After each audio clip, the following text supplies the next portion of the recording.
¿Qué tal, hermanos? Me da mucho gusto saludarlos en este año nuevo 2014. Espero que estas fiestas de Navidad nos traigan a todos nosotros la luz, la paz y el amor de Jesucristo que ha nacido entre nosotros.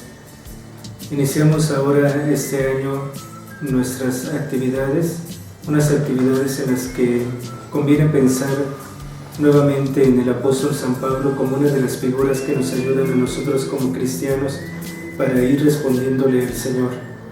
Hoy quiero meditar sobre ustedes cómo el apóstol San Pablo ha sido un trabajador que anuncia a Jesucristo. Podemos decir del apóstol San Pablo que aprendió a trabajar desde niño, era la costumbre, todo niño hebreo era enseñado por su padre en algún oficio, de tal manera que el apóstol San Pablo aprendió a trabajar bien, aprendió a mejorar sus cualidades, sus habilidades, a desarrollar todas sus destrezas y también aprendió y sobre todo a trabajar en equipo. Podemos pensar también cómo el apóstol San Pablo va comprendiendo progresivamente su misión, su ministerio como un auténtico trabajo. Primeramente, él trabajará de tiempo completo y dedicará espacios libres para la misión. Lo podemos ver, por ejemplo, en la primera carta a los Tesalonicenses, capítulo 2, versículo 9, que dice: trabajando día y noche para no ser gravosos a ninguno de ustedes, les proclamamos el Evangelio de Dios. Pero después de este periodo va a pasar a dedicar su tiempo, su medio tiempo, a predicar el Evangelio y finalmente nuevamente a dedicarse en tiempo completo a la predicación del Evangelio. Lo podemos descubrir en el libro de los Hechos de los Apóstoles, en el capítulo 18, versículo 4, que dice: cada sábado en la sinagoga discutía y se esforzaba por convencer a judíos y griegos. Ahí estamos hablando de cómo dedica el día sábado para predicar el Evangelio. Pero en el versículo 5 de ese mismo capítulo nos dice que se dedicó enteramente a la palabra, dando testimonio ante los judíos de que Cristo era el Mesías. Tenemos entonces hacia un apóstol que va dedicando su tiempo al Evangelio, primeramente en algunos momentos libres que tenía, después se va a dedicar a medio tiempo y finalmente a tiempo completo. Va a ver entonces cómo el Evangelio necesita de personas consagradas, personas que se dediquen realmente a dedicar toda su vida a predicar este Evangelio. Así entonces vemos que el apóstol San Pablo estará educando a las comunidades en este aspecto, las va a educar en la corresponsabilidad, en el sostenimiento de sus servidores y de la misión. En 1 Corintios capítulo 9, versículos del 7 al 18, el apóstol San Pablo reconoce el derecho de los misioneros a su subsistencia. De hecho, en el versículo 13 nos dice: ¿no saben que los ministros del templo viven del templo? Los va a educar entonces también en una espiritualidad del trabajo. En 1 Tesalonicenses 4, 11, 12 dice: los exhortamos a trabajar con sus manos a fin de que vivan dignamente ante los de fuera y que no necesiten de nadie. Y en 2 Tesalonicenses capítulo 3 versículos del 6 al 12 dice: los exhortamos a que trabajen con sosiego para comer su propio pan. Este es el testamento que les dejará entonces el apóstol San Pablo.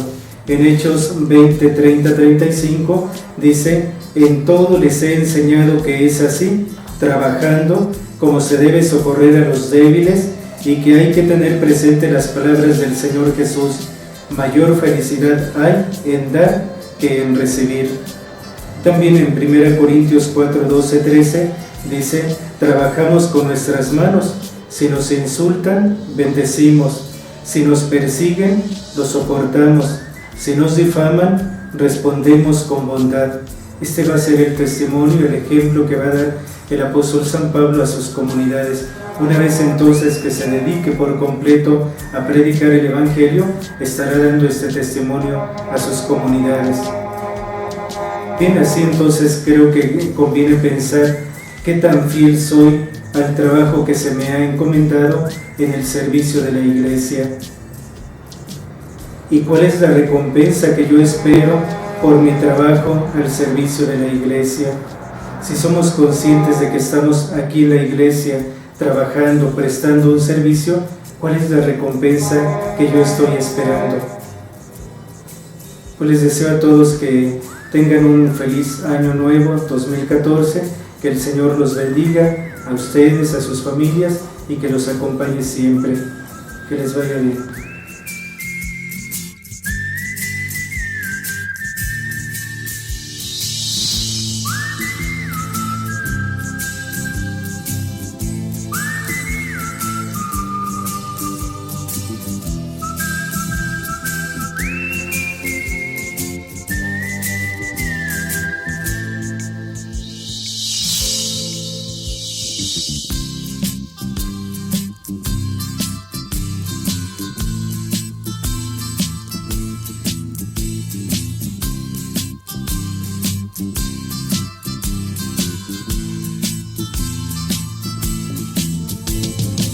Trabajar con amor y por amor.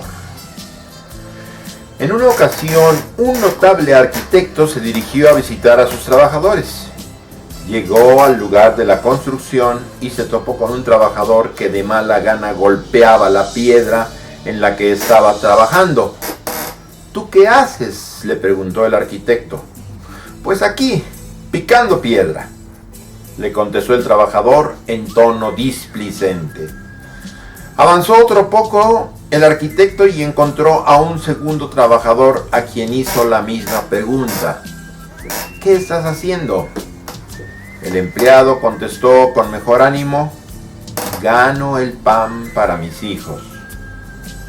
Continuó recorriendo la construcción y observó a un tercer individuo que con mucho cuidado y dedicación esculpía otra piedra.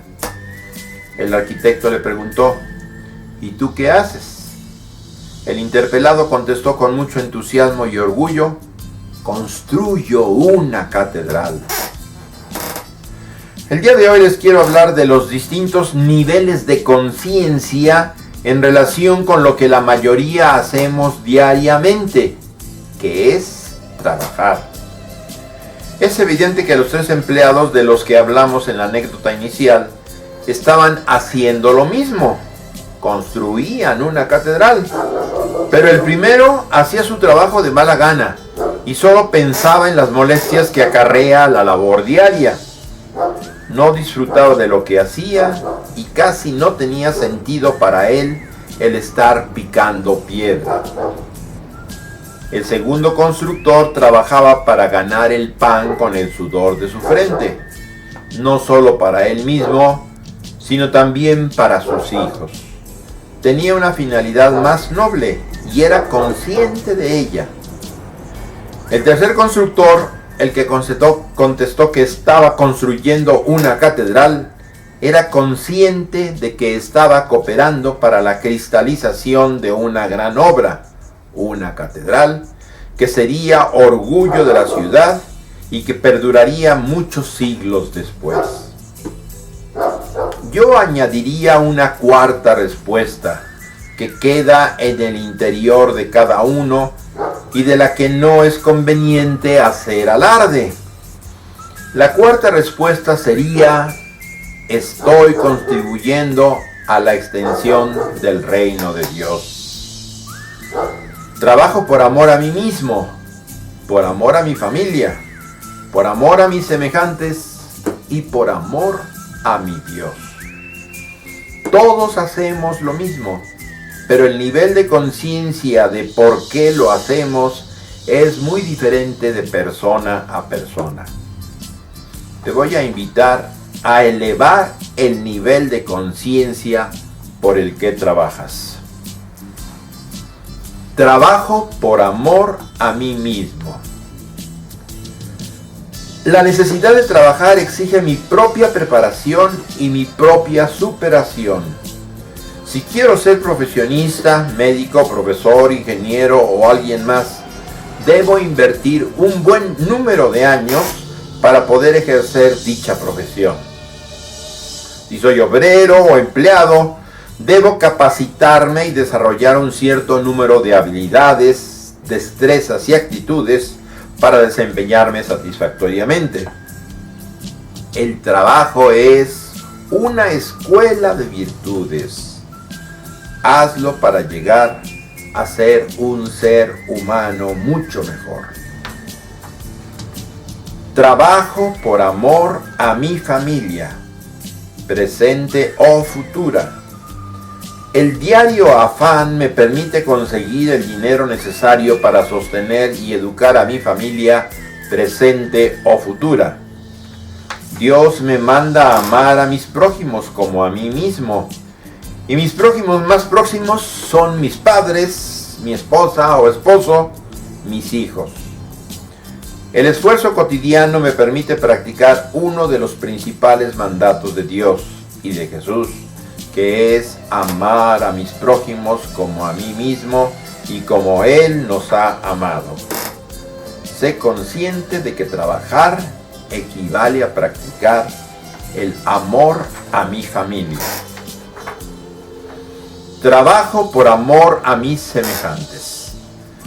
Si pensamos bien, todo o casi todo lo que hacemos en nuestras labores diarias benefician de una manera u otra a los demás. Como profesor, beneficio a mis alumnos con mis clases. Como médico, ayudo a mis pacientes a recuperar la salud. Como taxista o chofer de un transporte público, presto un valioso servicio a mis pasajeros. Como comerciante o empleado, acerco los bienes y servicios a los demás. Yo recibo una retribución, pero a cambio proporciono un servicio a los demás. Y si miro este hecho en cristiano, estoy practicando el amor al prójimo, sin cuyo ejercicio no entraré al reino de los cielos.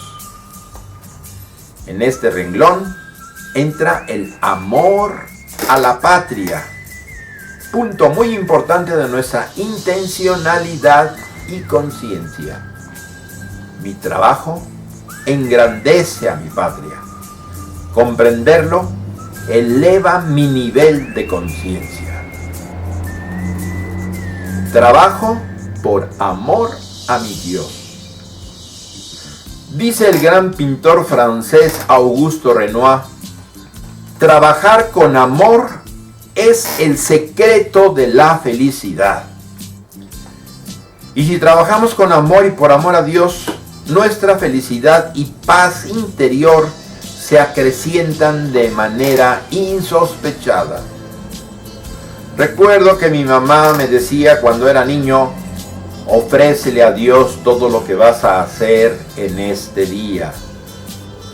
Es muy hermoso reflexionar que si Dios ha creado todo cuanto existe, Él sigue creando y perfeccionando su obra creadora por medio del trabajo de cada uno de nosotros. Nos pregunta Teresa de Calcuta, ¿cuál es la distracción más bella? Y contesta ella misma, el trabajo. Y nos pregunta después, ¿cuál es la cosa más bella del mundo? Y contesta, el amor. Si unimos el trabajo al amor, y si en ese amor le damos un lugar privilegiado al amor a Dios, estamos en camino de una gran felicidad temporal y de un inimaginable premio sempiterno. Dice la misma Teresa de Calcuta, en el momento de la muerte, no se nos juzgará por la cantidad de trabajo que hayamos hecho, sino por el peso de amor que hayamos puesto en nuestro trabajo, que es lo que agrada a Dios. No es nada difícil decirle a Dios al levantarse cada mañana, todo lo que haga este día, lo voy a hacer por amor. Por amor a mí mismo, a mi familia, a mis semejantes y por amor a ti, Dios amoroso, a quien debo todo lo que soy y lo que tengo. Bendito seas. De cualquier manera estamos contribuyendo con nuestro trabajo al propio beneficio, al beneficio de mi familia, de mi comunidad, de mi patria y a la presencia de Dios en nosotros. Mucho avanzamos si nos hacemos conscientes de este gran privilegio que es trabajar con amor y por amor.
Tiburón es uno de nosotros, ¿de acuerdo? De acuerdo. Y evitaremos que lo sacrifiquen.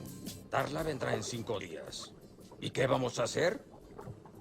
Esto es lo que vamos a hacer. Lo sacaremos de aquí. Hay que preparar su escape. ¿Escape? ¿En serio? Todos nos iremos.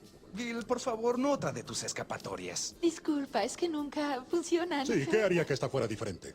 Que ahora él nos va a ayudar. ¿Yo? ¿Es ese filtro? Sí. Eres el único que puede entrar y salir de esa cosa. Lo que tienes que hacer es poner una piedra adentro y atascar los engranes. Así el tanque se irá ensuciando minuto a minuto. Pronto el dentista va a tener que limpiar el tanque y cuando lo haga, los va a sacar y poner en bolsas individuales. Entonces nos rodaremos por el mueble hacia la ventana, sobre el toldo, entre los arbustos, cruzando la calle hasta la bahía. Esa prueba de bobos. ¿Quién está conmigo? ¡Yo! Yo creo que estás loco. No te ofendas, niño, pero no nadas muy bien. Él puede, sé que lo hará. ¿Y tú, tiburoncín? ¿Qué dices? Quiero hacerlo. ¡Está nadando hacia el filtro! ¡Tiburoncín! ¡Otra vez! ¡Tiburoncín! ¡Tienes toda una vida por no. delante! ¡Vamos a ayudarte! ¡Hay que sacarlo! ¡Cosa!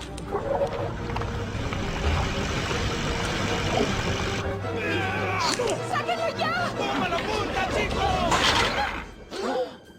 ¡Tiburoncín! ¡No! ¿Te oyes, tiburoncín? ¡Nemo! ¿Puedes oírme? Sí, te oigo. ¡Tiburoncín! ¡Lo hiciste! ¡Tiburoncín, estás cubierto de gérmenes! ¡Te agallas, niño! Atención, tenemos menos de 48 horas antes de que Darla llegue. El tanque debe ensuciarse lo suficiente en ese tiempo, pero nosotros tenemos que ayudar. Jack, no limpies. Resistiré. Los demás sean tan sucios como puedan. Quiero que den asco. Vamos a poner este lugar tan sucio que el dentista tendrá que limpiarlo. ¿Qué cosa? Mira esto. Sucio. Absolutamente sucio. Todo gracias a ti. Lo hiciste posible. Jack, dije que no limpiaras. Perdóneme-moi. ¡Miren! ¡Un ángel de mugre!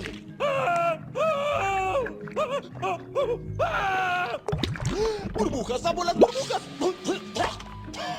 ¡Flo! ¿Han visto a Flo? ¡Flo! 9 en punto y... ¡entra el dentista! Hola, Bárbara, perdón, llego tarde. Listos, listos. Se acerca, ya. Niño, Davy Reynolds. Se acerca al mueble, deja las llaves. ¡Globo! ¡Eso es asqueroso! Voltea hacia adelante. Esto sabe bien. ¿Qué no ven que estamos nadando en nuestros? Ahí viene. ¿Pero qué? ¡Qué asco! ¿Qué es esto? Bárbara, ¿a qué hora es mi primera cita mañana? A las 10, corazón. Déjela abierta, sí tengo que limpiar el tanque antes de que Darla llegue. ¿Oíste, tiburoncín? ¡Sí! ¡Va a limpiar el tanque! ¡Va a limpiar el tanque! ¡Vamos a estar limpios! ¿Listo para ver a tu padre, nene? Ajá. Claro que sí. ¿Sabes? No me sorprendería que él estuviera en la bahía esperándote ahora mismo. ¡Bien hecho! ¡Nemo! ¡Tiburoncín! ¡Rueda! ¡Rueda! ¡Inclínate! ¡Rueda! ¡Hacia la ventana! ¡Empuja! ¡Sigue así! ¡Ánimo, Peach!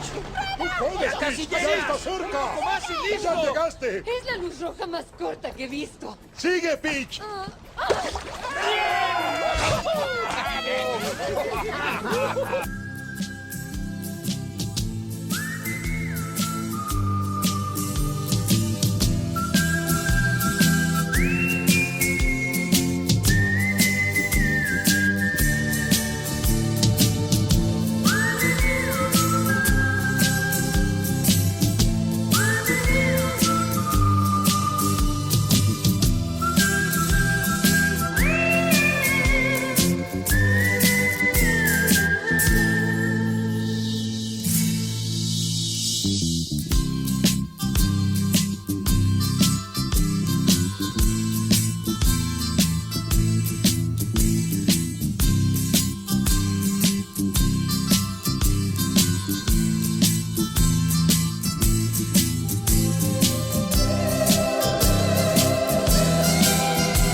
Esta es una historia sobre cambio, donde el queso es lo que usted quiera, en el trabajo o en la vida, y el laberinto es donde usted lo busca.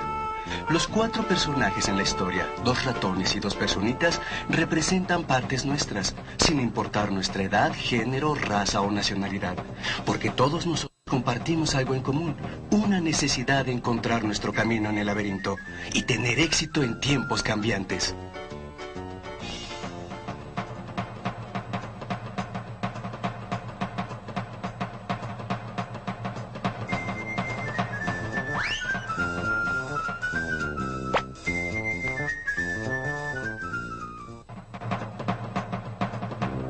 Una vez, hace mucho tiempo, en un país muy lejano, vivían 4 personajes, los cuales corrían a través de un laberinto buscando queso para nutrirse y ser felices.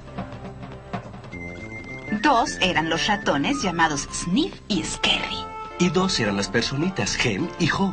A pesar de ser tan diferentes, los ratones y las personitas compartían una cosa en común. Todas las mañanas salían de sus hogares y corrían al laberinto para encontrar su queso favorito. Sniff y Scary tenían cerebros simples pero buenos instintos. Habían usado el simple método de prueba y error. Sniff podía oler dónde estaba el queso. Y Scary corría hacia adelante. Muchas veces despegaron en la dirección incorrecta y chocaron con la pared. Pero Hem y Ho tenían cerebros complejos, con creencias y emociones que hacían que su vida en el laberinto fuera más complicada y desafiante. Encontrar queso era importante para las personitas. Era un modo de encontrar lo que ellos pensaban que necesitaban para ser felices. Para algunos era tener cosas materiales, para otros era tener salud o paz mental. Para Ho, el queso significaba vivir en una casita acogedora con una familia amorosa en la calle Cheddar. Para Hem, el queso significaba ser alguien importante en una mansión en la cima de la colina Camembert. Finalmente, todos descubrieron su propio tipo de queso en la estación de queso C. Todas las mañanas después de eso, Sniff y Scary se levantaban muy temprano y recorrían la misma ruta a través del laberinto hasta la estación de queso C. Sniff y Scary colgaban sus zapatillas para correr alrededor del cuello, en caso de que necesitaran ponérselas rápidamente. Pero Hem y Ho se levantaban un poco más tarde cada día y paseaban hasta la estación de queso C. Después de todo, ellos sabían dónde estaba el queso y cómo podían llegar allí, y suponían que habría de estar allí siempre. Hem y Ho hicieron a un lado las zapatillas para correr, pues pensaron que no volverían a necesitarlas. ¡Esto es genial! Hay suficiente queso aquí para que nos dure por siempre. ¡Así es! Se sentían seguros, hasta decoraron la pared con dichos. Tener queso te hace feliz. Hem y Ho estaban tan cómodos que no se dieron cuenta de lo que estaba pasando. Mientras, Sniff y Scary revisaban el lugar cada mañana para ver si había algún cambio desde el día anterior. Un día llegaron a la estación de queso C y descubrieron que no había queso. Ellos no se sorprendieron, porque habían notado que la cantidad de queso había estado disminuyendo. Los ratones no analizaban las cosas más allá. La situación había cambiado y Sniff y Scary también cambiaron. Muy pronto se pusieron a buscar queso nuevo. Más tarde ese día, Hem y Ho llegaron a la estación de queso C. No habían puesto atención a los cambios que habían estado ocurriendo. ¿Qué? No hay queso. Nada de queso. ¿Quién movió mi queso? ¡No es justo! Hem, sé que somos más inteligentes que los ratones, pero no estamos haciendo lo que deberíamos en estos momentos. ¿Qué pasará si no hay queso aquí mañana? He hecho planes basándome en este queso. Mientras Sniff y Scary se movían, Hem y Ho solo se quejaban. Una noche, Ho escribió en la pared: Cuanto más importante sea el queso para ti, más deseas aferrarte a él. Al otro día, Hem y Ho de algún modo esperaban encontrar el queso en ese mismo lugar. ¿Por qué me han hecho esto? ¿Dónde están Sniff y Scary? ¿Crees que ellos saben algo que nosotros no sabemos? No, ellos son solo ratones. Nosotros somos personitas. Tenemos derecho a nuestro queso. Sí, pero quizás solo debamos simplemente movernos y encontrar queso nuevo. ¡Oh, no! Voy a llegar al fondo de esto. Yo quiero que las cosas sean como eran antes. Mientras tanto, Sniff y Scary se metieron más en el laberinto. Ellos no pensaban en nada más que en encontrar queso nuevo. Después de muchas pruebas y errores, Sniff y Scary encontraron el almacén de queso más grande que jamás hubieran visto en la estación de queso N.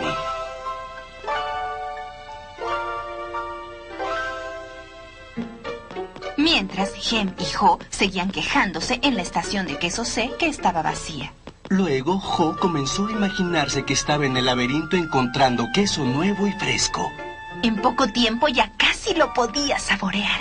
Ven, Hem. Vamos, vamos. No, me gusta estar aquí, es muy cómodo. Además, allá afuera hay muchos peligros. Jo se imaginó lo peor. Su esperanza de encontrar queso nuevo se esfumó. Entonces, todos los días, Hem y Jo iban de su casa a la estación sin queso C. Y regresaban a casa con el estómago lleno solo de tensión.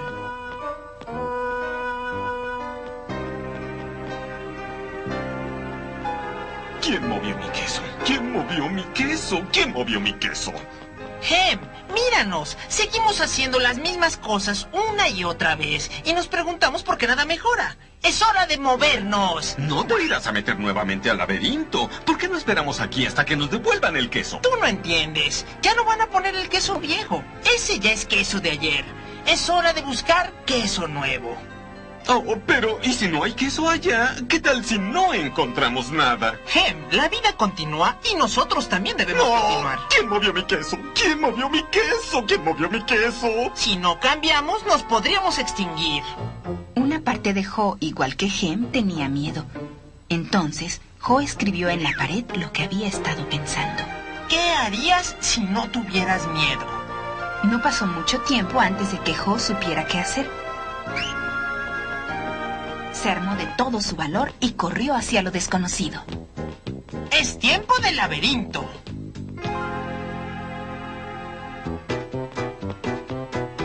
Al principio, se sintió perdido. Pero no pasó mucho tiempo para que empezara a encontrar su camino. Estar nuevamente en el laberinto no es tan malo como yo temía. ¿Cómo llegué a esa situación? Si hubiera observado lo que sucedía. Jo se detuvo a escribir en la pared del laberinto lo que estaba aprendiendo. Huele el queso con frecuencia para que sepas cuando se está poniendo viejo. Jo esperaba que estos letreros en la pared no fueran solo recordatorios para él mismo, sino también que fueran un camino que Hem pudiera seguir si decidía entrar al laberinto. ¿Por qué me siento tan bien? No tengo nada de queso y no sé qué hay. ¡Ajá! Cuando superas tu temor, te sientes libre. Mientras Jo se imaginaba más claramente que encontraba queso nuevo, más real se hacía. El imaginarme disfrutando queso nuevo aún antes de encontrarlo, me lleva hacia él. Finalmente, Jo llegó a una estación de queso muy grande. Pero estaba prácticamente vacía. Llegué muy tarde. Si me hubiera movido antes, hubiera podido encontrar un montón de queso nuevo aquí. Jo encontró algunos bocados deliciosos de queso nuevo. No era mucho, pero era suficiente para mantenerlo activo. Tengo que regresar para decirle a Hem que aquí hay queso nuevo. Jo regresó corriendo a la estación de queso C, siguiendo la ruta que había marcado. Encontró que su amigo seguía quejándose. Hem ni siquiera se había puesto las zapatillas para correr. ¡Oh, Hem! ¡Te ves hambriento! Toma estos pedacitos de queso nuevo. No creo que me gustará el queso nuevo. Quiero mi queso viejo de vuelta. Estoy seguro que si espero aquí el tiempo suficiente, las cosas volverán a ser como antes. ¿Cambiará Hem algún día? Hem fue dejado atrás. Vivía con el temor, la comodidad y la negación.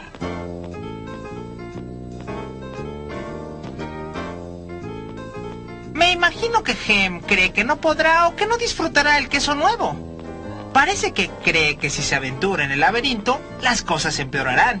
Yo veo ahora que si hago las cosas diferente, mejorarán. Cuando tú cambias lo que tú crees, tú cambias lo que tú haces. Jo comenzó a encontrar pedacitos de queso aquí y allá y empezó a recobrar sus fuerzas. Él había creído que Hem podría haber encontrado su camino leyendo los letreros en la pared. Jo se había desprendido del pasado y se estaba adaptando al presente. Él ya estaba persiguiendo queso nuevo. Y entonces sucedió. Por todos lados se encontraba la mayor cantidad de queso que hubiera visto en su vida. ¡Wow! ¡Queso nuevo! ¿Es verdad? ¿O solo es mi imaginación? ¡Es verdad! Jo se dio cuenta que Snip y Scary habían estado disfrutando del queso nuevo ya por algún tiempo. Él se propuso que la próxima vez cambiaría más rápido. Jo sabía que sería fácil caer en sus viejas costumbres si se sintiera demasiado cómodo. Así que cada día él inspeccionaba la estación de queso N para revisar la condición de su queso. Entró en el laberinto y exploró nuevas áreas. Él sabía que era más seguro estar alerta de cuáles eran sus alternativas que quedarse aislado en su zona de comodidad. Un día, Jo oyó lo que creyó que era el sonido de movimiento en el laberinto. ¿Sería Gen? ¿Estaba Gen a punto de llegar? Jo tenía la esperanza de que por fin su amigo hubiera sido capaz de llegar al queso nuevo y disfrutarlo.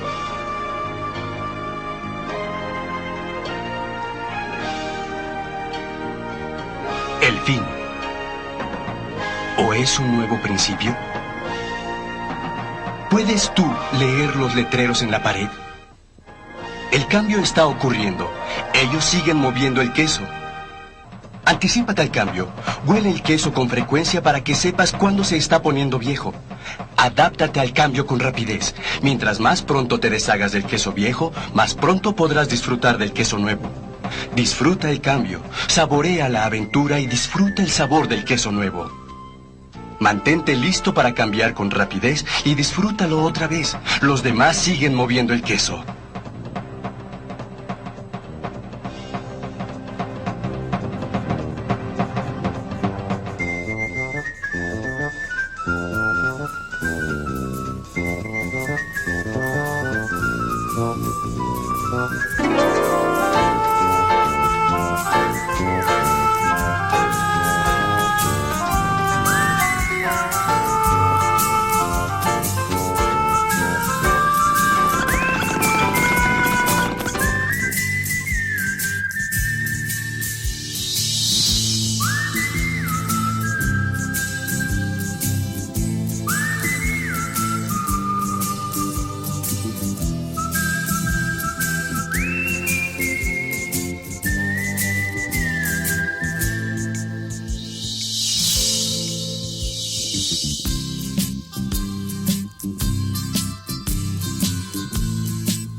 Preámbulos lo dejo con el padre Juan Jaime Escobar. Gracias. Buenas noches. Voy a comenzar la charla de hoy haciendo referencia primero a un texto que apareció en el periódico El Tiempo del 18 de febrero del presente año. Un artículo que es muy posible que ustedes hayan leído en su momento.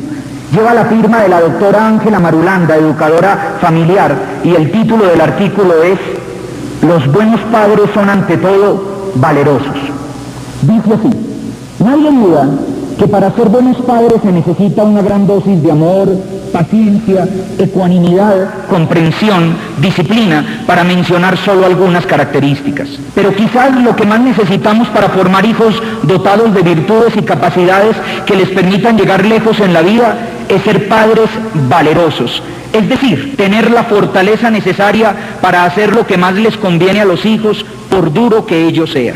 El compromiso de ser padres nos coloca a diario en situaciones que requieren mucha valentía para no tomar el camino fácil y privar a los hijos de los límites que son vitales, para que no solo se rijan por los principios que les inculcamos, sino que tengan la fortaleza para ponerlos en práctica. Por ejemplo, se necesita valor para no llevarles la tarea olvidada al colegio cuando nos llaman implorando que se la hagamos llegar, Lo que necesitan los hijos no son padres complacientes que vivan dedicados a darles todo, sino padres valientes, capaces de cuestionarse y tener la fortaleza para comprometerse tan seria y profundamente en la formación de sus hijos que hagan lo que sea preciso para formarlos como personas correctas, por difícil o doloroso que ello pueda ser. Muchos de los problemas de los hijos de hoy son el resultado de confundir el ser buenos padres, es decir, valientes, con ser padres complacientes. Los padres complacientes trabajan muy duro con el fin de ofrecerle todo a sus hijos, pero lo que necesitan ellos son padres valientes que trabajen duro en ellos mismos para dar lo mejor de sí. Los padres complacientes se miden por lo mucho que gastan en sus hijos. Los valientes se miden por lo que ganan ellos con su propio esfuerzo. Los padres complacientes hacen lo posible por resolverle todos los problemas a los hijos. Los valientes les enseñan a enfrentarlos y a aprender de ellos. Los padres complacientes tratan de evitarles sufrimientos a los hijos. Los valientes procuran dotarlos de las herramientas para que ellos mismos puedan superarlos. Es decir, para lo que se necesita más valentía aún es para no inventarnos toda suerte de justificaciones que nos permitan decirle a los hijos sí, cuando lo que en el fondo del alma sabemos que tenemos que decir es no, para no creernos nuestras propias mentiras y convencernos que todo lo hacemos por su bien cuando realmente lo hacemos por el nuestro. Pero cuando estábamos hablando de todo eso, yo insistí en que había un tema más urgente, y ese tema que yo considero más urgente es el papel que tiene la familia al lado de los niños y de las niñas, de los muchachos y de las chicas como educadores, como guías, como orientadores del proceso. Ustedes me dirán que eso es apenas evidente, que quién no se va a dar cuenta de eso, qué padre de familia no es consciente, qué mamá no es consciente de que representan toda una función y toda una labor en la guía y en la orientación de sus hijos y de sus hijas. Y sin embargo, yo les diré que normalmente esas cosas evidentes no suelen ser necesariamente evidentes después en la práctica. Lo cierto es que muchas veces, cuando nos acercamos a la realidad de los muchachos y de las muchachas de hoy, tenemos que constatar una profunda soledad, casi que podríamos decir que muchos de los hijos y de las hijas de hoy han sido abandonados a su suerte. Por eso la labor de los que estamos ahí al lado es fundamental, pero de todos ellos, padres, madres, educadores, en fin, de todos los que tenemos que trabajar con jóvenes o estar al lado de los jóvenes o de los niños, hay una razón por la cual es fundamental nuestro papel como guía, por el hecho mismo y desnudo de simplemente ser adultos. Los adultos, por el solo hecho de ser adultos, tenemos una función, una misión orientativa y una misión de soporte en la existencia de los niños y de los jóvenes.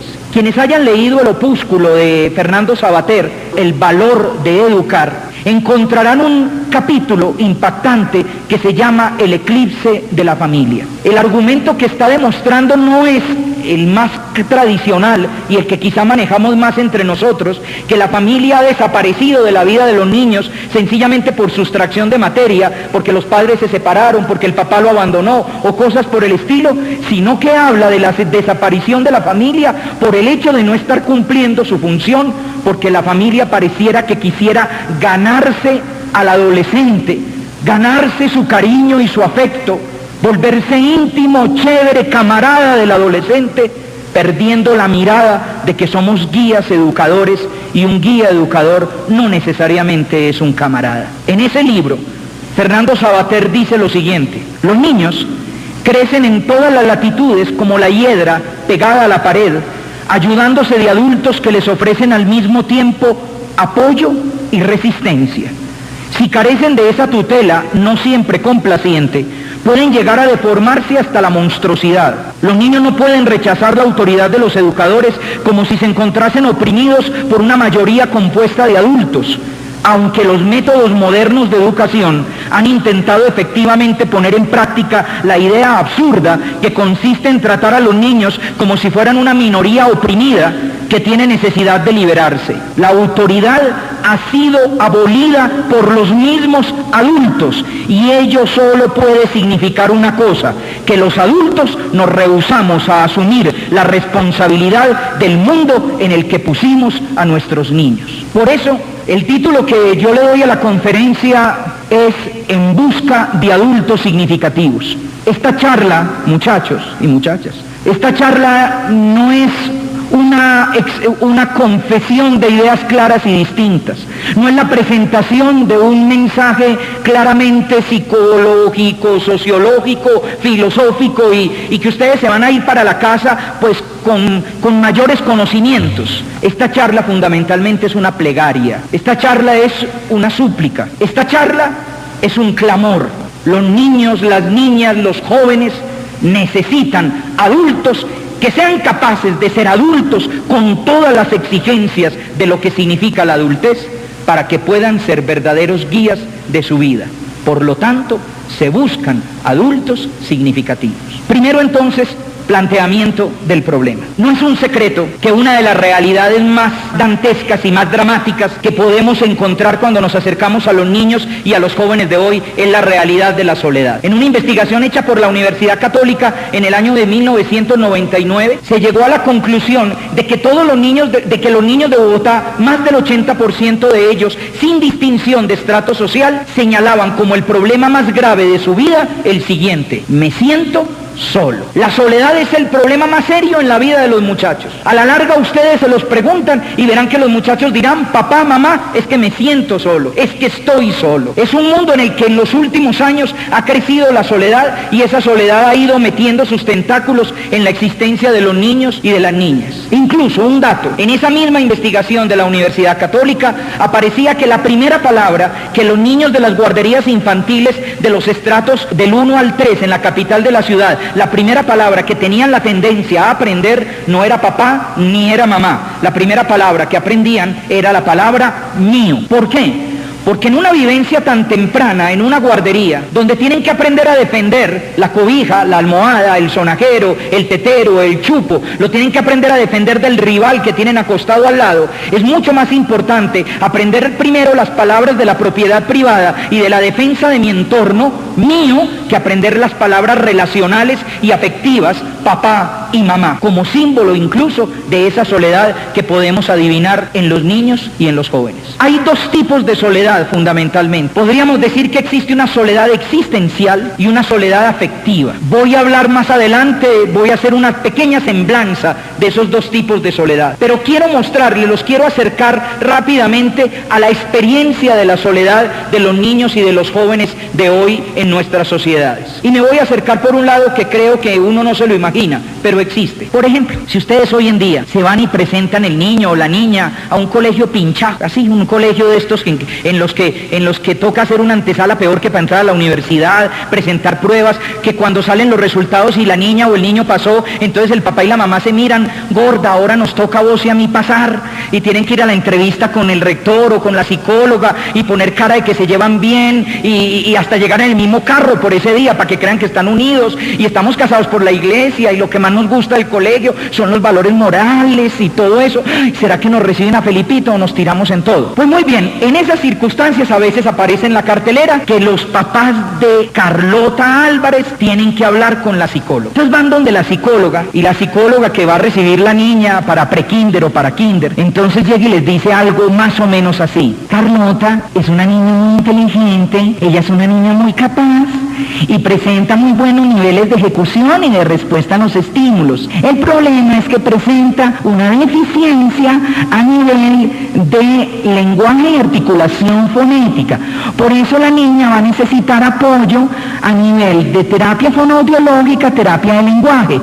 Traducción: Carlota es una niña muy inteligente pero no sabe hablar, y entonces toca enseñarle a hablar y hay que llevarla donde alguien que le enseñe a hablar. Ustedes me dirán: eso es normal, padre, y sin embargo les garantizo que no falta el señor que sale de la entrevista con la psicóloga y dice: estas vagabunderías de ahora se les ocurrió que la terapia de lenguaje, que la terapia de lo otro, eso es para sacarle a uno más plata. ¿Por qué yo no necesité terapia de lenguaje? Por dos razones: primero, porque a lo mejor nunca aprendió a hablar y eso es factible, a lo mejor todavía ahora está un poco a media lengua, o sencillamente porque en los años 50, en los años 60 había terapista de lenguaje en la casa, y entonces la vida familiar era una vida tan rica, al menos por la presencia de personas hablantes, que fácilmente los niños aprendían a hablar. Piensen ustedes una familia promedio de los años 50 o 60. Papá, mamá, abuelito, abuelita, estaba muy posiblemente un tío, ese tío raro que nunca se casó, ahí estaba, la tía solterona, el hermano mayor, porque ya el hermano mayor estaba de 15 o de 16 cuando nacía el chiquito,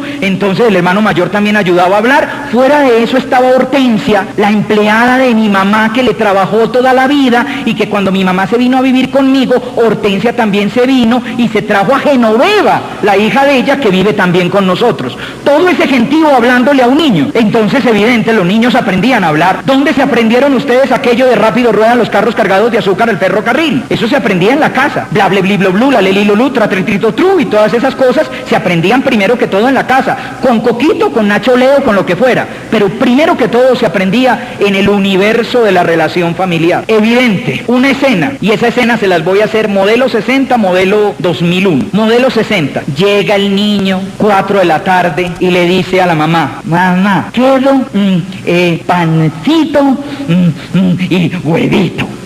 Y la mamá le dice, ¿cómo se dice? Quiero pan y huevo. Pronuncie bien. Porque claro, en la década del 60 hay tiempo para eso. Ahora, 2001. La mamá llegó más mamá que chupo de orfelinato a las 7 de la noche después de un trancón y el hijo de madre. Y si tenía pico y placa, llega a las 8. Porque tenía que salir después de eso. Llega y le viene el uno que mañana tengo que llevar una cartelera. El otro que me hace el favor y me firma aquí la agenda porque me pusieron un llamado de atención. Y llega el muchachito y dice, mamá, quiero pancito, amotadera y tal. Agárrelo, mijo, y cómase lo que quiera, que yo no tengo tiempo ahora de enseñarle a hablar. Pague terapia de lenguaje. Conclusión, que los niños ni siquiera están aprendiendo a hablar de los solos que están. Nosotros creemos, llega uno y se acostumbra a todo eso que hoy es usual. Es usual que los niños de hoy no aprendan a hablar, necesiten fonoaudiología, terapia de lenguaje. La mayoría de los colegios hemos tenido que empezar a desarrollar esa área dentro de nuestras instituciones. La verdad es que los niños están más solos y de pura y física soledad aprenden menos a hablar. Usted lleva a Camilito al colegio y aparece en la lista a hablar con la psicóloga. Y Camilito,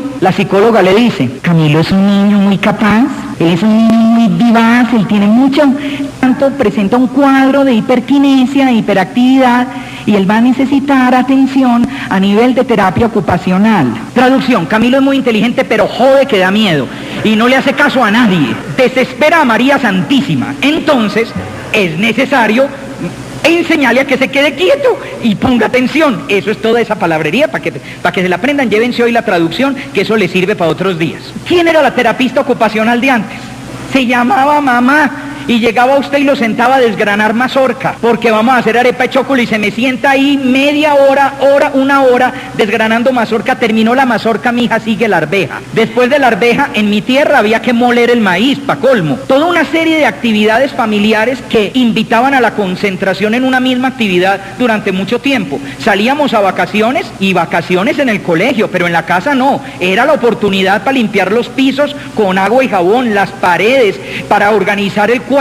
Toda una serie de actividades en las que, con esa psicología indígena que tenían las mamás, adivinaban que era la manera como se le enseñaba a los niños a ser capaces de concentrarse en una misma actividad un rato largo. Hoy en día no tenemos tiempo. Los niños llegan normalmente a apartamentos que están solos. Hay que dejarlos con alguien. Ese alguien no tiene la vinculación afectiva para desgastarse atendiendo al niño en una labor continuada. Entonces normalmente lo que se hace es que se le encienden aparatos al niño. La televisión es engañosa, genera la apariencia de que el niño está prestando atención, pero el bombardeo de imágenes exacerba los niveles de ansiedad y lejos de llevar a que el niño se concentre más, lo lleva justamente a que tenga menor capacidad de concentración y mayor déficit de atención. Y en el fondo eso está causado por una razón, ¿quién lo diría? Que es la soledad. De puros solos que están no aprenden a hablar. De puros solos que están no aprenden a ser capaces de prestar atención a una labor. Mírenlos bien y verán que algunos de puros solos que están ni siquiera aprenden a caminar. Yo veo a veces a mis niños del colegio y los veo con un caminado que en mi época me hubieran enderezado el pie, pero ahora no hay tiempo. Vivimos una vida demasiado frenética. Tenemos que salir muy temprano, tenemos que llegar muy tarde.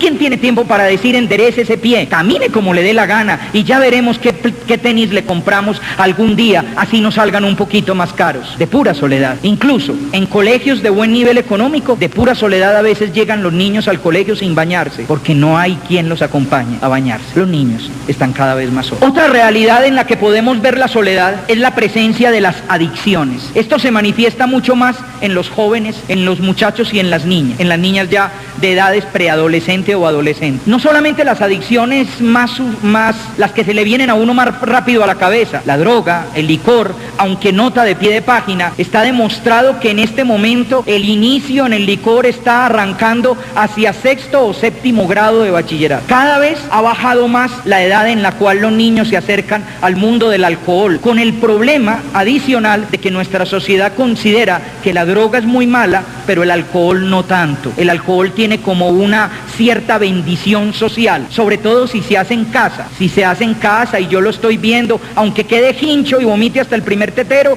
sin embargo, no, pobrecito, fue su primer, ay, tan divino, y yo les hice la picada. Ustedes creerán que es exageración, no, a mí me ha tocado oír esos argumentos. Sin embargo, no me refiero a ese tipo de adicciones. Me refiero a otras adicciones que uno no siempre cae en la cuenta de que son adicciones. Por ejemplo, la adicción a la televisión, a los videojuegos, a los computadores. Y esas adicciones no parecen adicciones, porque pareciera que el muchacho está navegando en internet, porque pareciera que el muchacho simplemente le gusta el juego, o pareciera simplemente que le gusta ver televisión. Pero la verdad es que a punta de televisión, de computador, de videojuego, de internet, está llenando un vacío que la existencia no le está llenando.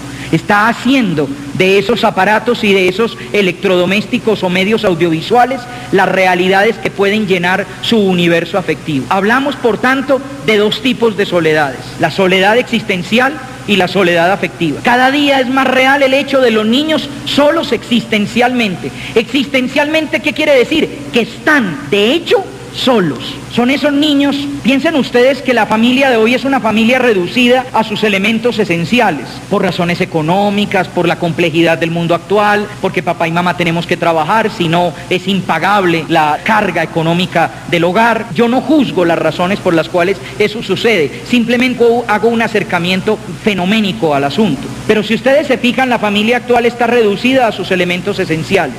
Muchas de las familias de hoy son familias mononiño, es decir, de un solo niño. Abuelos y abuelas, salvo excepciones, ya no es normal que vivan en las familias elementales de hoy, en las familias sintetizadas de hoy. Algunas familias son biniño, esos le apostaron a la parejita, y otros son triniño, se iban descachando. Ya los cuatriniños y de ahí para adelante, eso es ya caucho roto y error de cálculo. Porque ¿cómo le ocurre a usted, no? Como está de caro los pañales desechables. Si ustedes se fijan, unas familias reducidas a elementos tan precarios, unas familias tan pequeñas, cuando falta cualquiera de sus miembros empieza la soledad. Por ejemplo, una familia de solamente 2 niños con papá y mamá, cuando papá y mamá se separan, queda una familia de una mamá sola con 2 niños. Y esos 2 niños, el niño llega del colegio a las 3:30, la niña llega del colegio a las 4 o 4:30, porque en el colegio de ella tienen tareas en el colegio, entonces ni siquiera se ven, y si se ven para pelear. Entonces toca tener hermanitos adoptados. Muchos hoy en día estamos jugando a regalarle hermanitos adoptados a nuestros hijos. Le regalamos los hermanitos de los demás, es decir, los hermanitos del conjunto residencial. Esos otros niños con los que juegan en la plazoleta, con los que van a la piscina, con los que están ahí jugando por el barrio, y uno está tranquilo porque no salen del límite del conjunto en el que vivimos, y confiamos que así a Andrés Felipe no le pase nada y a Tatiana no le suceda nada grave. Con un único problema, que no controlamos, no tenemos conocimiento de ello, no podemos controlar la información que esos hermanitos prestados le están transmitiendo a mi hijo o a mi hija. Además, porque se mezclan las edades, porque, cierto, mi niño juega con otros niños de la cuadra, y con otros preadolescentes, y con adolescentes, y a ciertas edades es muy fácil generar un líder y tener a alguien a quien admiramos, y no siempre admiramos a la persona que se destaca por sus valores. Hay veces que justamente hacemos lo contrario, admiramos al que se destaca por sus antivalores. Así que hoy en día es muy común encontrar niños que en la práctica están solos. Eso sin contar los que viven con una tía. Y eso sin contar, existen los que viven absolutamente solos. Yo tuve un muchacho que se graduó hace 2 años en el colegio, que desde grado 8º vivía solo en un apartamento que le pagaba su mamá en las cercanías del colegio. La mamá trabajaba en Cúcuta y el papá tenía una nueva relación aquí en Bogotá, y la señora de él no aceptaba al pelado. El pelado tampoco la aceptaba a ella. Entonces, como eran pudientes, le pagaron apartamento y le consignaban a una cuenta. Y él, desde grado 8º, aprendió a vivir solo, porque eso existe. Al lado de esa soledad existencial está la otra, la afectiva, la que muchos de los hijos de nosotros tienen, esa soledad que sobre todo le llega a los adolescentes y que uno no entiende por qué. Y uno ve al muchacho como triste, uno ve a la niña como deprimida y le pregunta, mi amor, ¿qué te pasa? Mi amor, ¿qué te pasa? Confía en mí. Ellos le dicen a uno, nada mami, tranquila mami, nada papi, tranquilo papi, aunque esas preguntas las hacen son las mamás. Nada mami, y es más, la mamá le dice, viejo, yo noto al niño raro, yo lo veo, yo no sé. A mí, yo hasta le esculqué a ver si es que está con droga. ¿Cómo se te ocurre? No, ¿qué va? Pero uno lo nota raro, las mamás sienten eso en el corazón y le preguntan, ¿qué pasa? ¿Qué pasa? ¿Qué pasa? Y algún día le cansaste tanto con la pregunta que te responde, mami, me siento sola. Y uno dice, pero ¿cómo se te ocurre? Tienes a tu papá, tienes a tu mamá, tus abuelitos te idolatran, tienes a Camilo, tu hermano. Y entonces la niña dice, ¿ves? Por eso no te decía, no me entiendes. Y es verdad, no entendemos. Es algo que se siente aquí adentro, es algo raro. No es una soledad causada porque no haya gente a mi alrededor.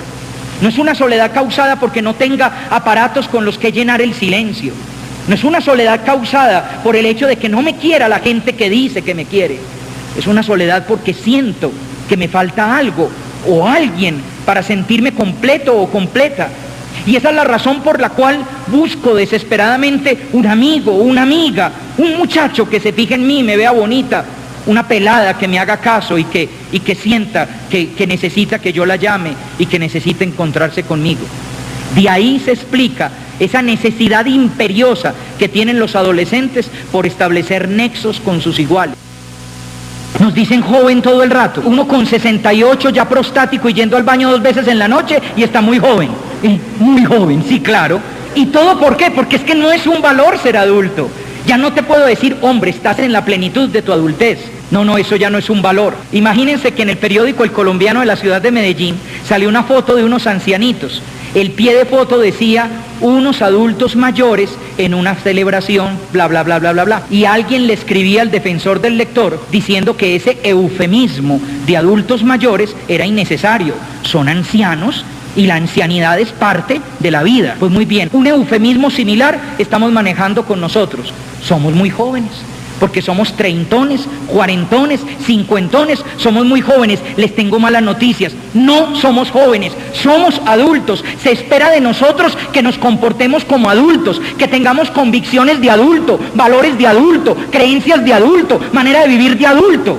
Ya el muchacho tiene amigos adolescentes, no necesita más adolescentes desconcertándolo alrededor, necesita adultos guiándolo, no otro adolescente cheverongo que le diga, entonces, ¿qué pelado? ¿Nos vamos esta noche de rumba o qué? Traiga las chachas. Porque hay veces que pareciera que viven en la casa con otro adolescente. Ustedes a veces se encuentran en los colegios con casos como estos. Resulta que el muchachito se portó mal, fue grosero, hizo no sé qué cosa, sanción, lo mandan 2 días para la casa. Al otro día llega la mamá o el papá o ambos al colegio y dice, padre, con todo el respeto que usted me merece, nota de pie de página, siempre que les digan con todo el respeto que usted me merece, es que le van a faltar al respeto. Padre, con todo el respeto que usted me merece, ayer nos reunimos en la casa, hablamos con Jairo Alberto y vimos que no es justo que se le mande 2 días para la casa. Él sí hizo algo, pero él habló conmigo y me dijo que el otro niño empezó y yo le he dicho a él que no se deje. Y traducción, usted es un muchacho de 15 años defendiendo al de 13. Madure, crezca.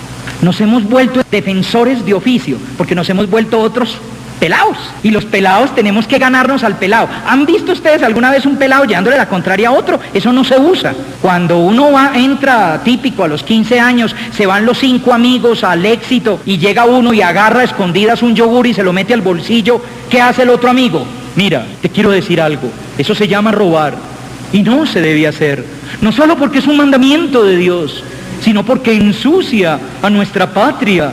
Que va, él agarra un kumis, y el otro un jugo, y el otro quién sabe qué, una malteada de chocolate, y a la salida, muertos de risa, la comparten. El adulto que está al lado es el que dice, mijo, eso se llama robar y no se hace. Andy, ¿qué te dije? No le jales el cabello a Mariana.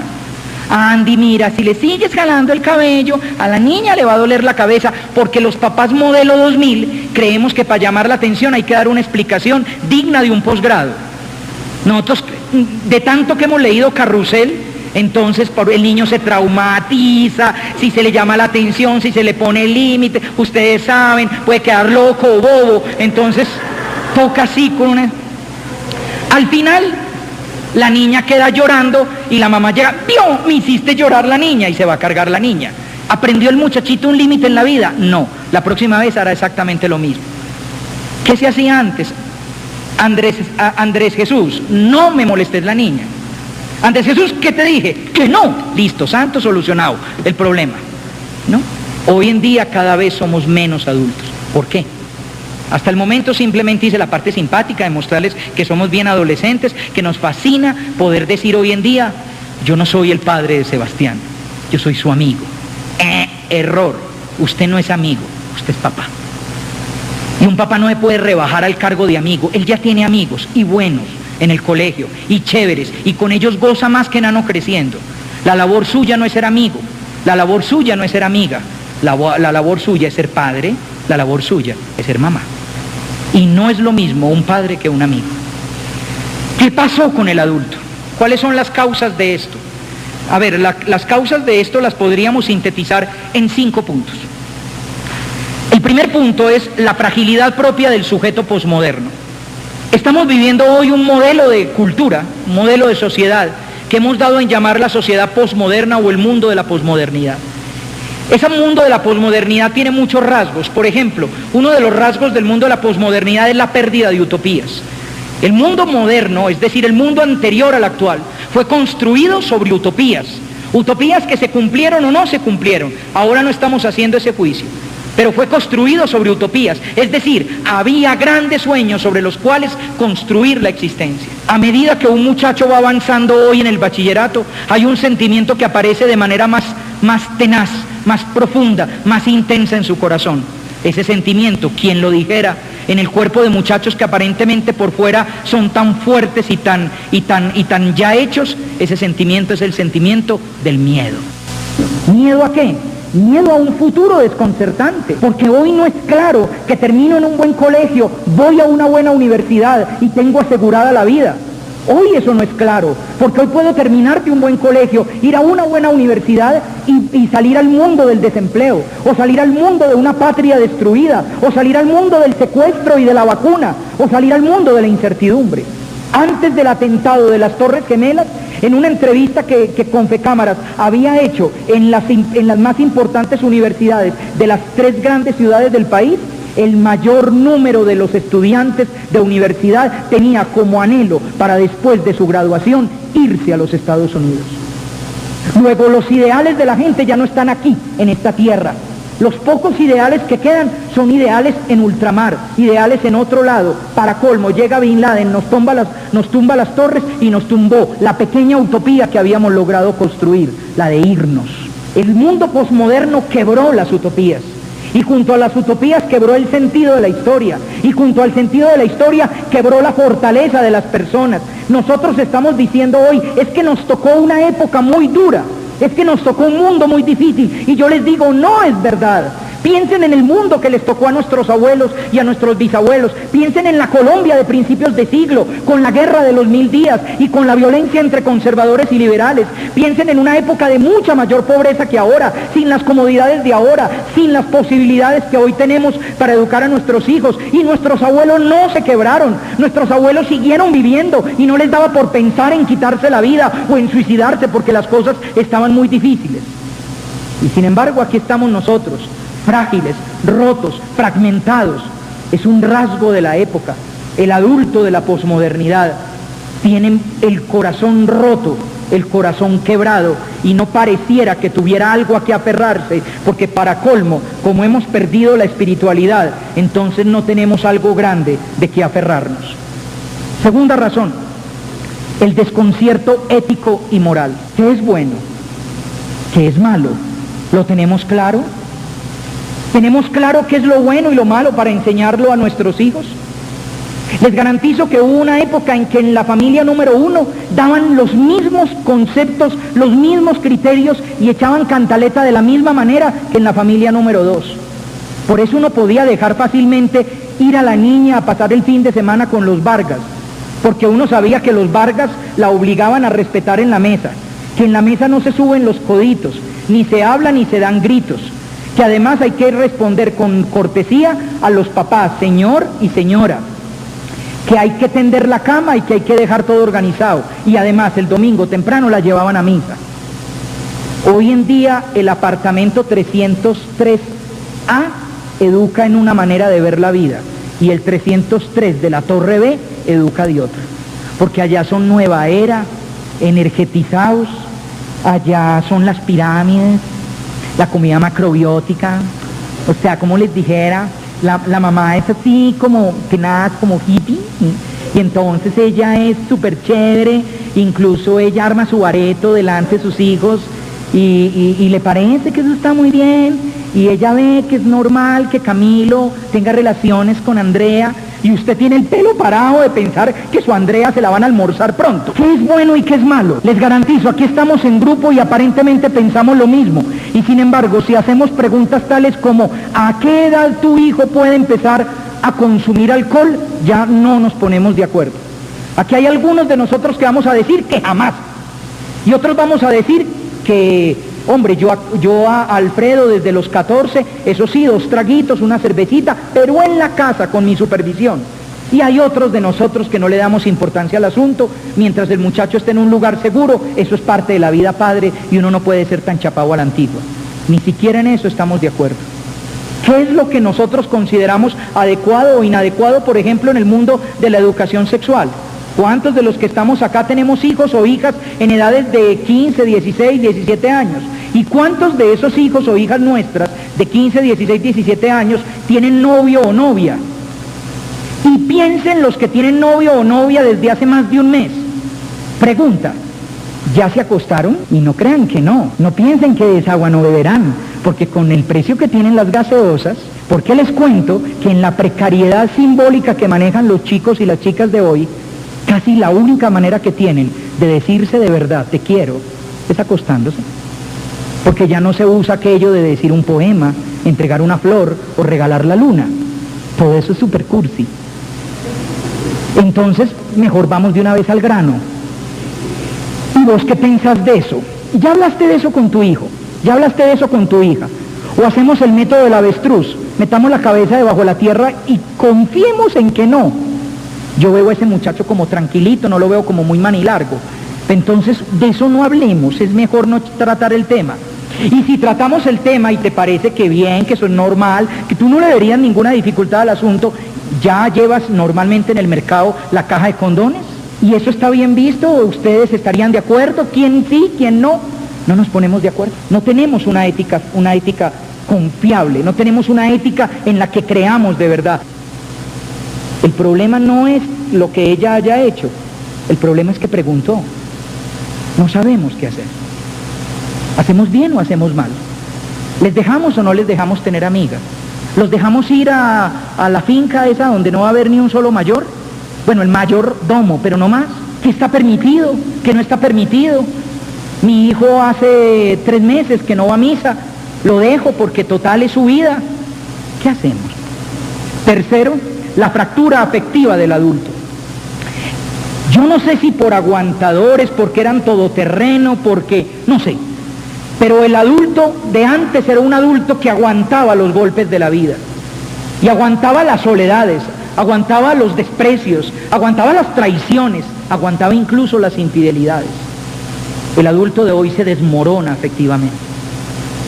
¿Cuántos de nosotros nos sentimos verdaderamente amados o amadas? ¿Cuántos de nosotros tenemos un gozo afectivo real? Que podemos decir que tenemos nuestro corazón lleno. Yo me encuentro cotidianamente con personas que viven una vida afectiva que podríamos describir en blanco y negro. No es que yo sea infeliz, pero tampoco soy feliz. Algo así como, señora, ¿y cómo va la relación con su marido? Y la señora responde, él es un buen papá. que no es la respuesta a la pregunta, claro está. Él es cumplidor, él es muy querido con los niños, él no falta en nada. A ver, aclarémonos en la pregunta. ¿Usted se siente amada por él? ¿Usted se siente hermosa en sus ojos? ¿Usted siente que el corazón se le agita de emoción cuando se va a encontrar con él? ¿Usted se siente deseada, querida, esperada? ¿Usted se siente en sus ojos la más bella? ¿Usted siente verdaderamente placer cuando está con él? Porque si la respuesta es no, usted tiene un vacío afectivo. Y ese vacío afectivo lo transmitimos. Y los niños y las niñas se dan cuenta que mamá no es feliz, que mamá no tiene el corazón lleno. Y entonces mamá o papá no tenemos más remedio que buscar nuestra compensación afectiva en nuestros propios hijos. Y le pedimos a mi niño, a mi niña, a mi hijo adolescente, a mi hija adolescente, que me quiera ella, que me llene el alma ella o que me llene el corazón él. Y como no puede, entonces yo le reclamo más. Y como no puede, entonces uno lleva en el rostro normalmente una tristeza, una especie de relámpago gris que atraviesa la mirada y que hace sentir que mamá o papá no están completos en la vida. El adulto de hoy normalmente suele ser un adulto muy incompleto afectivamente. Para colmo, hay que añadir una causa más, el resquebrajamiento de la propia imagen. Esta realidad actual, este mundo posmoderno en el que vivimos, más las crisis sociales, más la fractura afectiva, más la ausencia de grandes convicciones, sobre todo desde el punto de vista moral, espiritual, que sostenga nuestra existencia, ha producido una realidad adicional en la persona, el resquebrajamiento de la autoimagen. ¿Cuántos tenemos buen concepto de nosotros mismos? Y no me refiero al que tenemos que manejar para la relación con los demás. Todos al relacionarnos con los demás ponemos cara de que estamos felices en nuestra propia piel, de que todo marcha maravillosamente, pero normalmente suele ser una máscara y debajo de eso se esconden nuestras precariedades, nuestras decepciones, nuestros fracasos, nuestros sentimientos de frustración. Para la cosa para la cual normalmente pagamos más tratamiento es justamente para que alguien nos escuche y nos diga que valemos la pena, que somos importantes para alguien, que tenemos un valor en la vida y que podemos ser reconocidos por ello. Qué curioso que hoy en día en las librerías la sección más consultada es la sección de autoayuda y autosuperación. Acéptate a ti mismo y quiérete como eres, lo cual quiere decir que en la práctica eso justamente es lo que no hacemos. Difícilmente una persona que no ha construido su propia imagen y que no se acepta como es puede enseñarle a un niño o a una niña a aceptarse como es. Y a esto habría que añadir algo más, la infelicidad creciente en las personas. Una infelicidad existencial planteada fundamentalmente por estados de depresión y de pérdida del sentido existencial. Lo sintetizo en una pregunta. ¿Eres feliz? Si se vieron la película de Harry Potter, habrán visto que delante del espejo mágico uno ve lo que le falta, uno ve lo que desea. Y decía el maestro de Harry, le decía, cuando una persona es feliz, si se mira al espejo, solo se ve a sí mismo, ya no ve nada más. ¿Cuántos de nosotros nos miramos al espejo y vemos algo que falta? ¿Qué nos falta? ¿Nos falta más salario? ¿Nos faltan menos problemas? ¿Nos falta más gente a nuestro lado? ¿Nos falta un hombre que nos ame? ¿Nos falta una mujer que nos quiera? ¿Nos falta más placer? ¿Nos falta más títulos? ¿Nos falta más fama? ¿Nos falta más poder? ¿Nos falta un carro nuevo? ¿Nos falta qué? ¿Qué nos falta? Mientras falte algo no somos felices. Porque la felicidad es una experiencia de plenitud. Y la sociedad en la que vivimos ha hecho de la felicidad una experiencia de posesividad. Y como nunca acabamos de poseer todo lo que necesitamos, por eso en la práctica no somos felices. Y cómo unas personas que no son felices pueden enseñar el camino de la felicidad. Tercero, y sin embargo, el adulto es necesario. Y como el adulto es necesario, habría que decir que no solamente es necesario, sino que es dramáticamente necesario en la vida de los niños y en la vida de los jóvenes. Y no solo como padre, no solo como educador, sino por el hecho desnudo de ser adulto. Ser adulto no es una etapa de la vida, no solamente es una etapa de la vida que tendría que tener algunas características. Fundamentalmente, ser adulto es una manera de vivir con opciones, con convicciones, que es lo que llamamos madurez. Es además un servicio que se presta a los demás, especialmente a los niños y a los jóvenes. Ser adulto es un problema de convicciones, es decir, es un problema de saber cómo construir la vida y es un problema de servicio, es una función que cumplimos para orientar a los más jóvenes en este mundo. 2 preguntas. Primera, ¿por qué es necesario el adulto en cuanto adulto? Y segunda, ¿cuál es la labor de ese adulto en cuanto adulto? Primera pregunta, ¿por qué es necesario el adulto en cuanto adulto? Por 6 razones fundamentales. Primero, el adulto es necesario por su solidez humana, es decir, justamente por el hecho de ser adulto. ¿Por qué? Porque el hecho de ser adulto, el hecho de tener una mayor madurez en la vida, lo hace un apoyo y un respaldo confiable.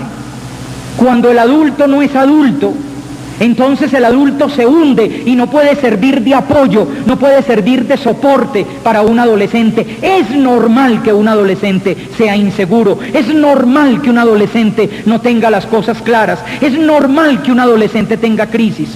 Y por eso es necesario que el adulto que vive al lado de ese adolescente tenga certezas, tenga solidez humana, no se quiebre, no se rompa. Cuando yo era niño, creía que mi papá era un sabio y tenía la respuesta a todas las preguntas. Cuando crecí me di cuenta que el pobre no sabía nada de mecánica, que a duras penas lo único que sabía era levantar la tapa del automóvil, mirar, darle 2 golpecitos con una piedra a la batería y después de eso ir a buscar un teléfono para llamar al Automóvil Club. Pero cuando yo era niño y nos varábamos en el carro, me parecía que mi papá tenía siempre la situación bajo control. Siempre llegaba tranquila mi hija, bajaba mi mamá, a mis hermanitas y a mí, paraba un taxi, nos mandaba para la casa, nos daba plata y él decía, tranquilos, no se preocupen que yo me encargo. Y a mí me parecía que no había nada que temer porque estaba mi papá y mi papá sabía qué hacer en esas situaciones. Esa es la primera razón por la que el adulto es necesario, porque es sólido, porque no se rompe. Segundo, por su importancia en la formación del criterio moral. Si ustedes han leído la obrita Ética para Amador de Fernando Sabater, verán que es el libro que él le regala a su hijo, y le regala a su hijo porque él dice que la labor fundamental de un padre es formar la ética de un hijo. Proveer bienestar lo pueden hacer otras instancias, pero proveer el referente moral que guiará la existencia de un muchacho solamente lo puede hacer un padre. Los adultos de hoy nos hemos preocupado mucho más de regalar bienestar que de regalar espiritualidad, que de regalar valores éticos, que de regalar una claridad, una formación del criterio moral que le permitirá al muchacho en el futuro tomar decisiones. Y esa es la labor más importante del adulto. Continuamente los niños y los muchachos te están preguntando qué es bueno y qué es malo. Lo preguntan con otras palabras, pero en últimas están esperando de ti una posición al respecto. Y continuamente nosotros tenemos que tomar decisiones ahí. Mi amor, no te dejo ir a tal cosa. El niño pregunta, ¿por qué? Y yo le tengo que dar un porqué. Y ese porqué le ayuda a forjar su criterio. Le ayuda a entender que hay límites en la vida. Le ayuda a entender que no todo conviene. Le ayuda a entender que hay veces, que hay cosas que por legítimas que parecen, hacen daño a las personas. Tercero, un adulto es necesario como modelo de identidad. ¿Cómo aprenden los niños a ser adultos? Mirándonos. Por lo tanto, tenemos que ser buenos adultos para que tengan algo bueno que copiar. ¿Eres tú un modelo digno de ser imitado? ¿Valdría la pena que tu hija se pareciera a ti? ¿Valdría la pena que tu hijo tuviera el sueño de ser como tú? Somos modelo por nuestra seriedad, por nuestra madurez, por nuestros principios morales, por la calidad de nuestra vida, por la manera como administramos nuestra existencia, por nuestra capacidad de amar, por nuestra capacidad de entregarnos a los demás. Somos modelos dignos de ser imitados. Relevancia como respaldo afectivo. ¿Saben uno de los dramas del adolescente? Uno de los dramas del adolescente es que necesita intensamente amor. Entonces busca amor. Lo busca en una novia. Lo busca en un novio, lo busca en unas amigas o en unos amigos. Y ese amor que encuentra ahí es dulce un tiempo. ¿Cuánto tiempo? ¿Se han dado cuenta que los adolescentes de hoy ya no cuentan los noviazgos en años? Porque rara vez duran años, los cuentan en meses. Hoy cumplo un mes con Cata, mañana cumplo un mes con Sebastián. Entonces son amores intensos, tórridos, son amores fantásticos y pasionales que por unos instantes hacen flotar al chico o a la chica 10 centímetros por encima del suelo, pero que fácilmente unos días después lo dejan caer duramente contra la realidad. Son amores que cambian, son amores falibles.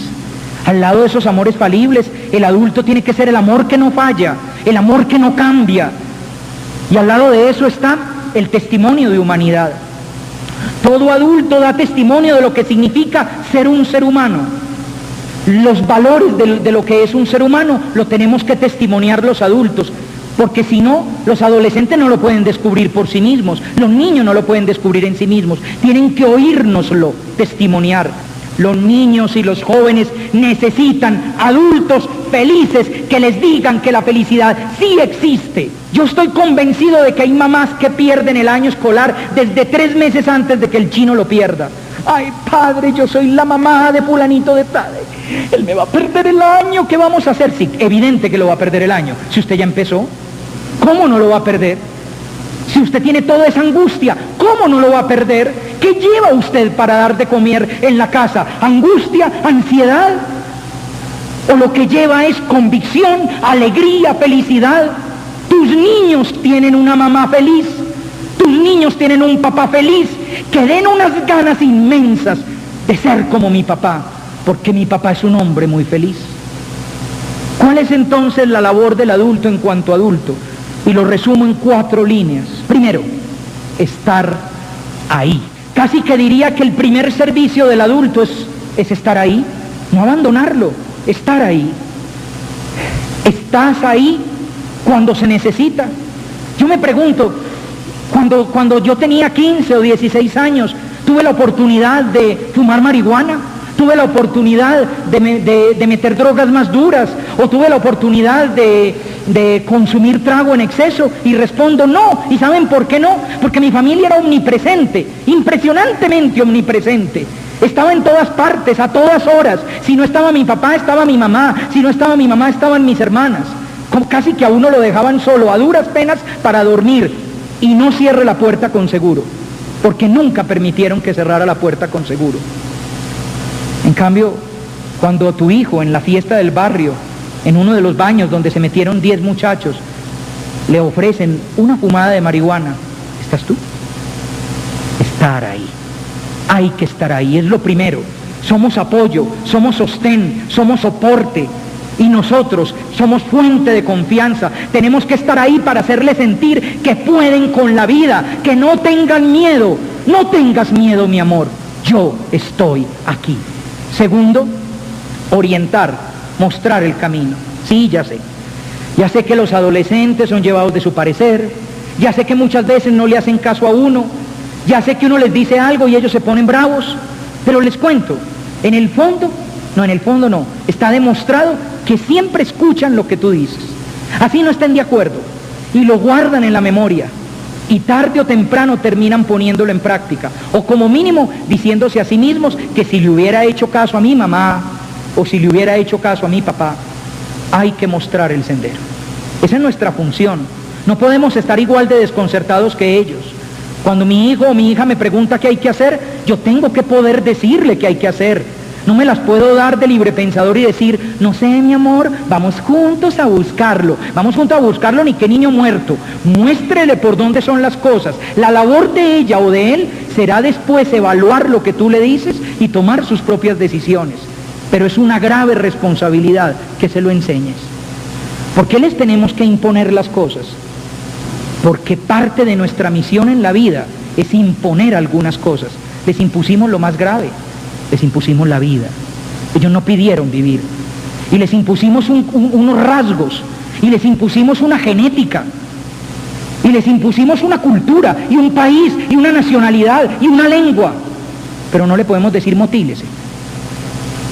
No, nosotros sabemos de la vida y mostramos un camino. Es decisión de ellos navegar o no navegar en esa dirección, pero es decisión nuestra y es compromiso nuestro ser el faro que muestre el sendero.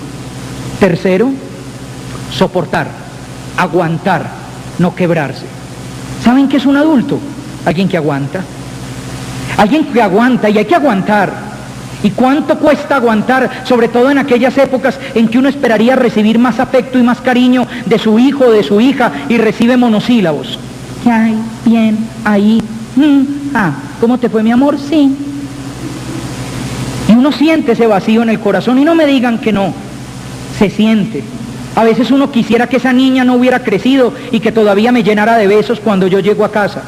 A veces quisiera que ese niño no hubiera crecido y que todavía yo fuera su héroe y quisiera pasar tiempo conmigo y no sentir que yo le estorbo cuando estoy viendo televisión con él en la habitación. Y duele, pero somos adultos para aguantar. Y cuarto, ¿cuál es la gran labor del adulto? Amar, suscitar amor, sin hundirse por los periodos de desafecto, estar ahí amando, amar intensamente. Y ese amar intensamente, ¿qué significa? Ver hermoso a tu hijo, ver hermosa a tu hija. Así sea difícil verle de esa manera, porque en ocasiones, por su carácter, por sus reacciones o por su manera de actuar, te cuesta creer que ese muchacho tan grosero o tan altanero, o que esa niña tan voluntariosa y tan llevada de su parecer, sigue siendo la niña bella que tú criaste. Pero no solo es la niña bella que tú criaste, es aún más bella. No solo es el muchacho hermoso que tú amaste, es aún más hermoso, y hay que decírselo. Un adulto está para eso. Los adultos tenemos una misión en la vida. La misión de los adultos es gastarnos, y gastarnos amando. Ahora, cuando ustedes regresen a sus casas, piensen que ahí hay gente para sostener, y que ese niño, esa niña, ese muchacho y esa muchacha necesitan de una mamá que no se rompa, de un papá de una sola pieza, que necesitan de un adulto que sea como un faro en la oscuridad, que muestre durante toda la noche, durante toda la larga noche de la adolescencia, el camino que lleva al puerto seguro, el camino que lleva a la vida. Muchas gracias.